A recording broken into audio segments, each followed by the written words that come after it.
I'm Michelle Hager. I'm the managing partner of Blues Heroes Consulting. So we'll just keep this like casual and light. I'm so honored to have these two smart women here up with me. And like all of you, I'm kind of a frustrated lawyer. So not a lawyer, but a frustrated non-lawyer. So I love to listen to all that. So I'm happy that we were able to ask other additional questions and hear more about AI. It's such an important topic. But what we're talking about today is around maturity models and what's the role of maturity models in this virtual care, telehealth, digital health space. And if I take you back pre-pandemic, now that the scars are starting to fade, you remember that we, had that very low telehealth usage, right? But we saw massive spikes. So take the whole hype cycle thing and, put it into the pandemic world. And now it's headed down in terms of volumes compared to the pandemic levels, which I think unfortunately has been interpreted to mean, it's just tanking now. But if you look at behavioral health, we're at like 70%. And I think someone said earlier we did zero. The Gateway person who just was speaking, did zero pre-pandemic, and now we do 2,500. So we're not talking about usages that are.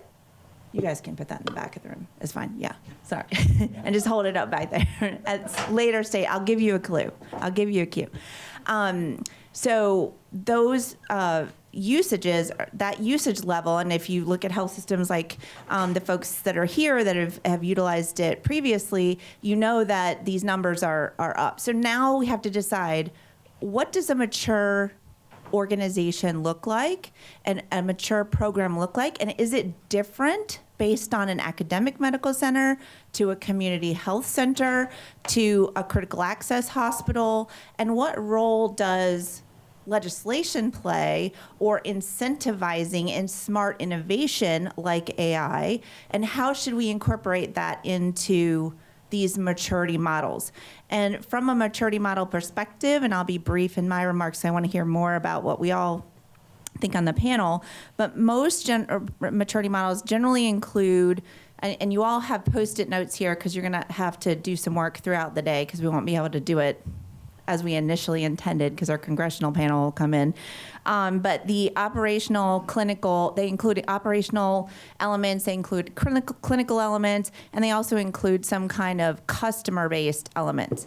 So there are some from the advisory board, there are some from Gartner. So Gartner, for example, includes an information stage, an interaction stage, a transformational stage, all these different kind of stages, but none of them are really standard.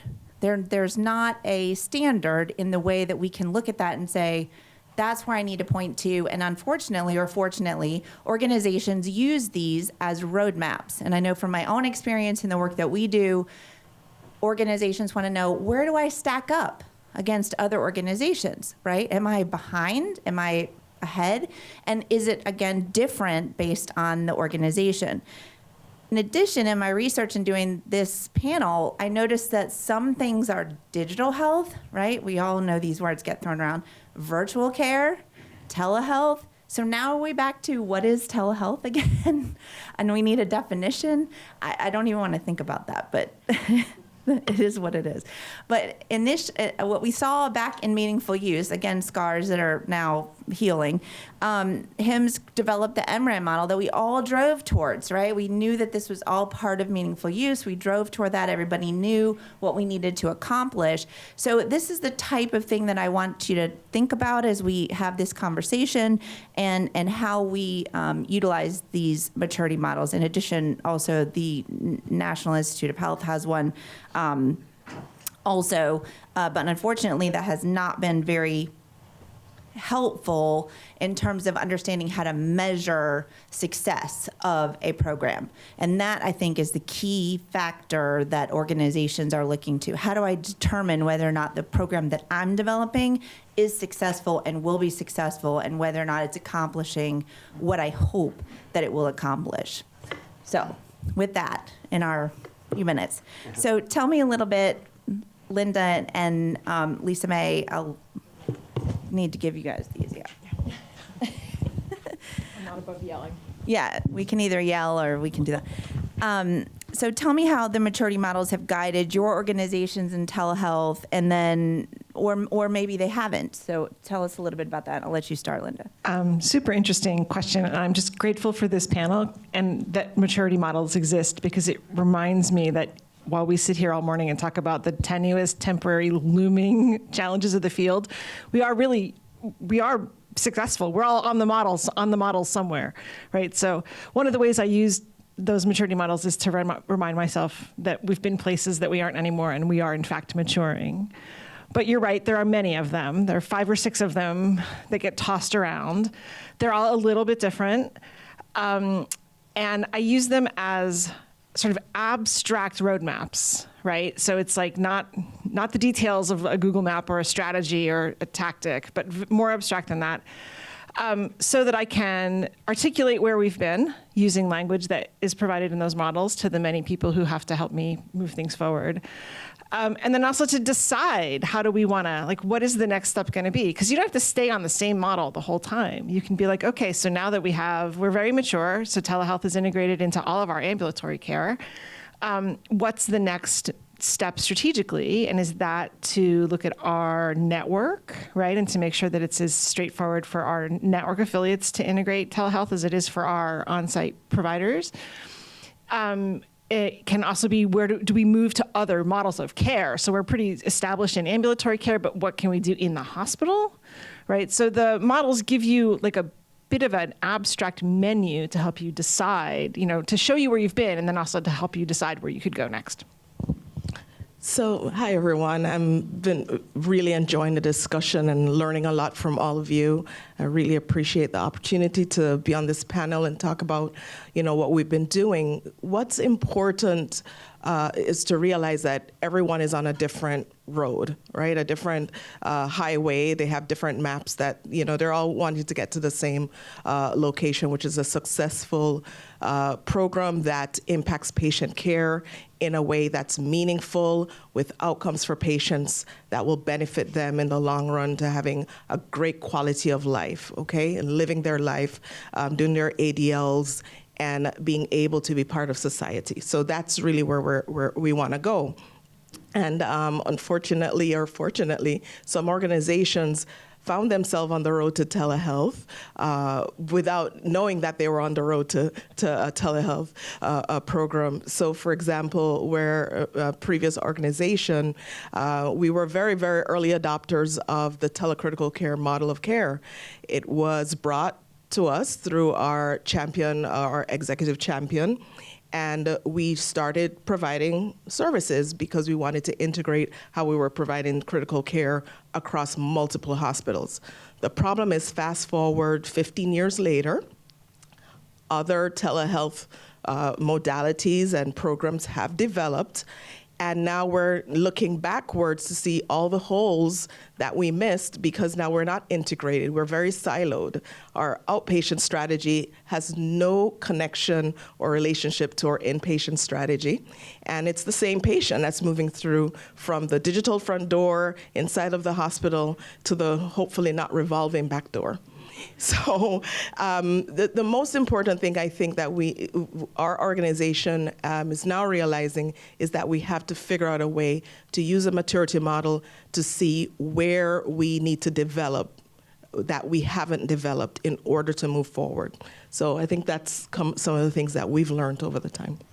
Yeah, I think, and certainly in my work, what I've seen is a lot of the smaller organizations, and only the largest academic medical centers, like the UMMCs that we were mentioned earlier, and UCSF and Baptist, where Lisa May was, those organizations can kind of start to evolve those themselves. But these smaller organizations really have an education void. So we all live and breathe telehealth every single day. And we think, well, how do they not know this? How is this not possible that they don't understand that? There's a lot of confusion around it. And so they're not sure, can I do that? In part because we've had so much change around telehealth and the legislation around telehealth. So I think that these maturity models can really be a guide for organizations, as you mentioned, in a roadmap type of environment.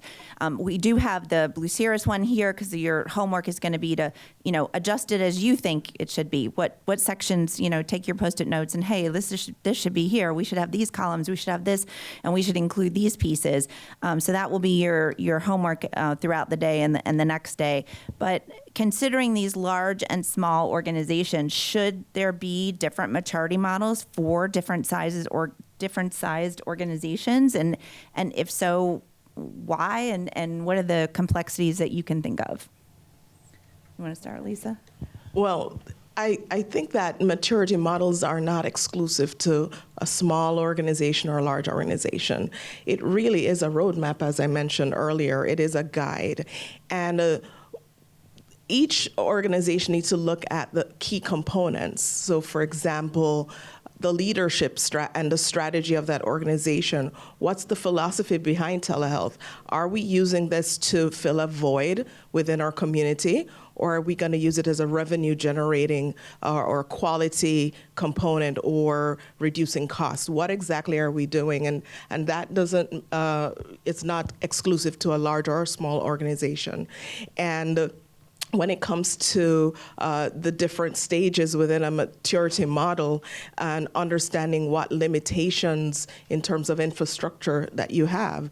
If you're in a rural community or in a underserved area, you have to understand your community and what are the limitations that the providers might have, the organization, and then even the patients in the community. Are they, do they have digital health literacy?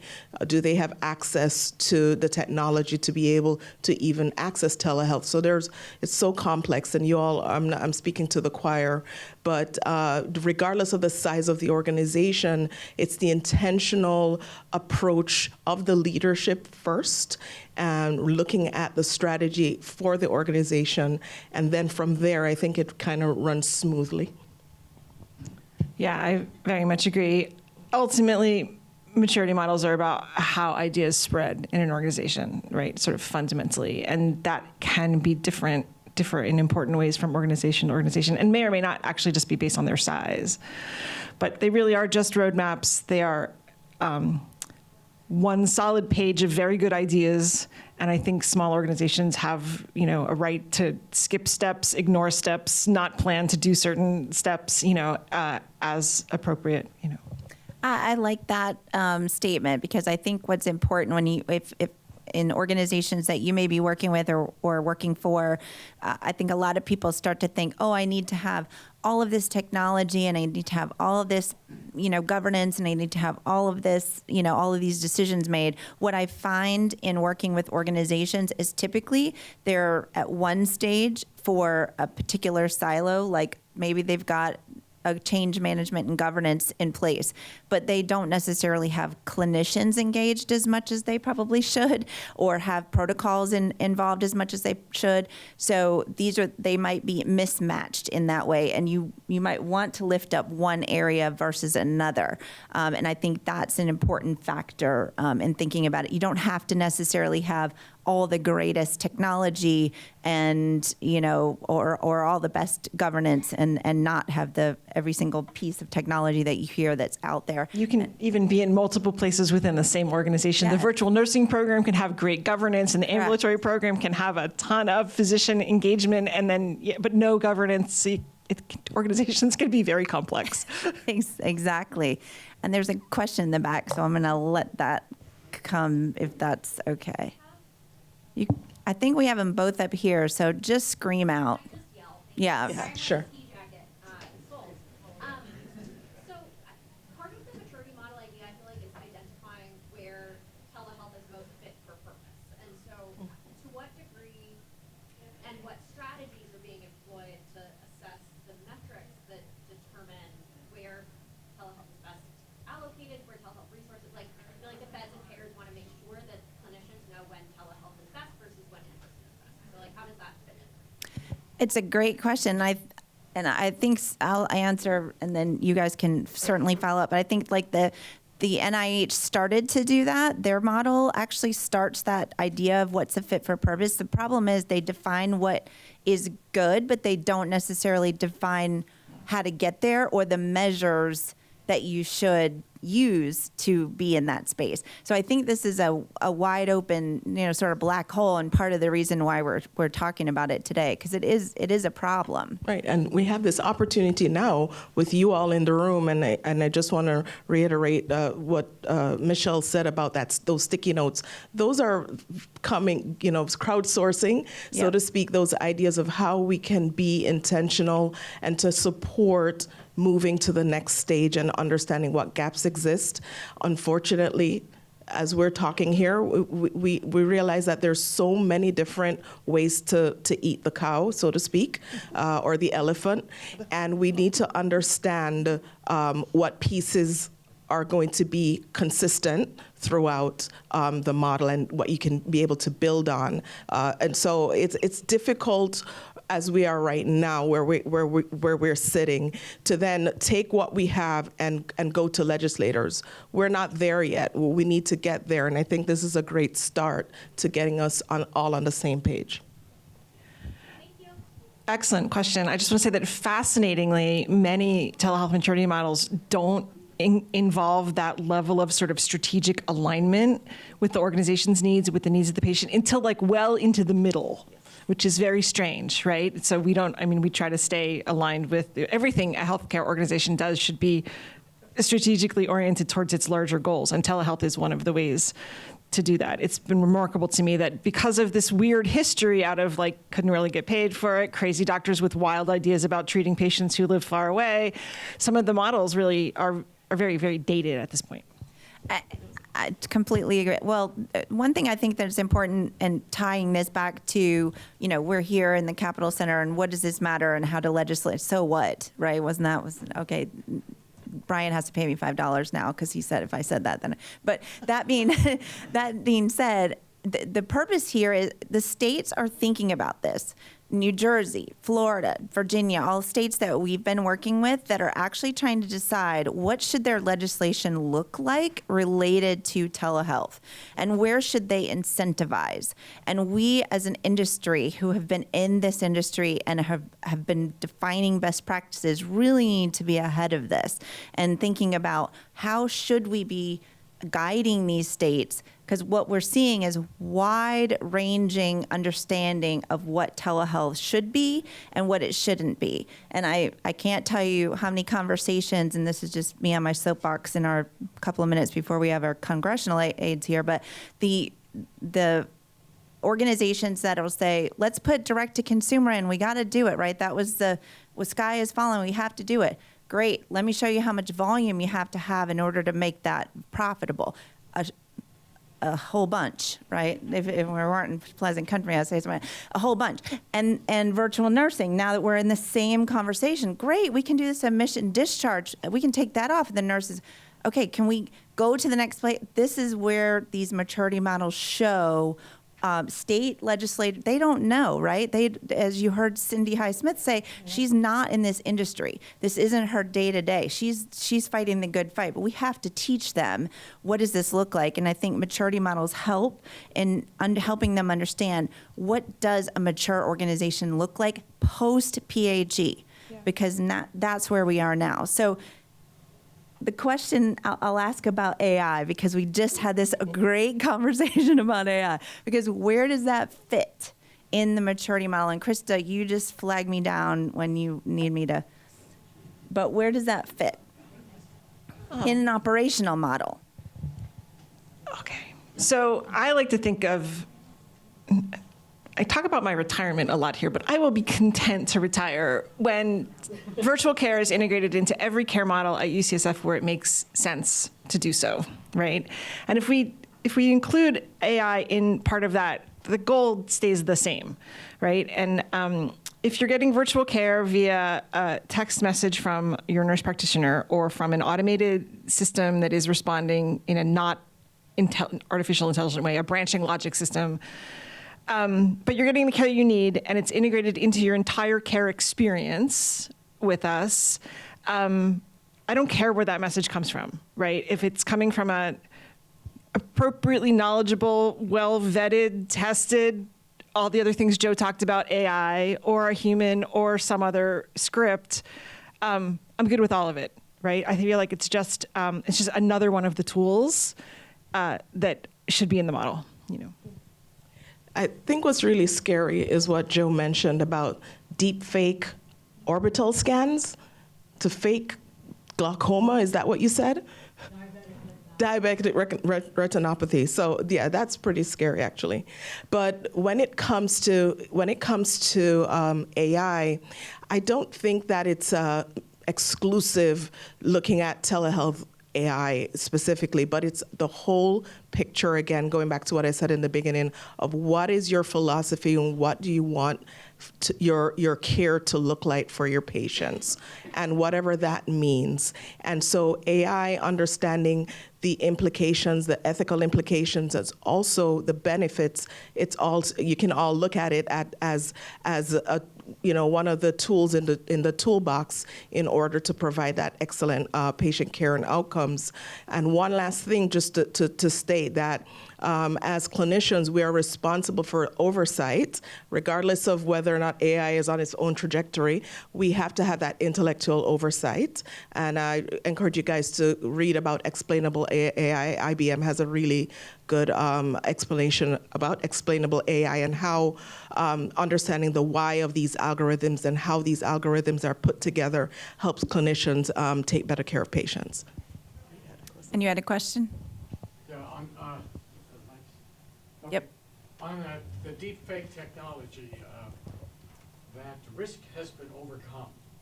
We have 9 years of thousands of videos maintaining evidentiary quality for presentation in court to prove that we did have our clients compliant, perfected, we kept that way. Deep fakes came along, and now we can never answer under cross that it's not possible at all that this could be a deep fake. Now it is. It cannot be, we can answer that it cannot be a deep fake because that's been overcome by an unusual method. And if anybody wants to hear about it, I don't want to make an ad for the company, but we got it not. Awesome. All right, good. Good to hear. So we mentioned that state legislators and congressional organizations are looking now at, you know, particularly state organizations are looking now at what should they do with telehealth and where should they incentivize. And knowing that government entities do have a role in incentivizing innovation and spurring on adoption, and we can point to examples that we mentioned earlier, how can legislation help today in assisting innovation and guiding to smart innovation? All right, I'll try first. I feel like we need a maturity model for legislation. I feel like, so you know, we have our congressional aide right in the room. Well, so one good example I think is the history we've seen for coding for remote physiological monitoring, where the first code that came out many years ago was a lovely idea, but completely unusable. Like no one was going to arrange their operation so that was ever billable, and it wouldn't be worth it, right? So we have lots of conversations. Time passes, and we get sort of version 2.0 of the RPM codes, which is definitely better. Don't get me wrong, definitely better. But I think we're going to need version 3.0, and we haven't had enough code experience totally yet to know exactly what to even ask for. But I'm grateful that we're on the path together with our legislators, right? And that they are willing to listen to what we say and willing to rethink and re-implement as we go down the path. And I'm also grateful for the breaks that occasionally get provided, right? None of us want telehealth to be super easy for fraud and abuse, right? Like none of us are interested in that. I'm grateful for the breaks and for the reins that are occasionally put in place. But again, I'm grateful for the conversation when we say, actually, that's completely ridiculous. You have to change that bit, right? So I think partnership is going to continue to be the key. Really quickly. Yeah, we're getting the hook. Go ahead. Really quickly, legislators can help incentivize the move to the next level of maturity, helping those smaller organizations move along, you know, especially where technology is concerned. Investing in the right spots. Exactly. Thank you, guys. Thank you.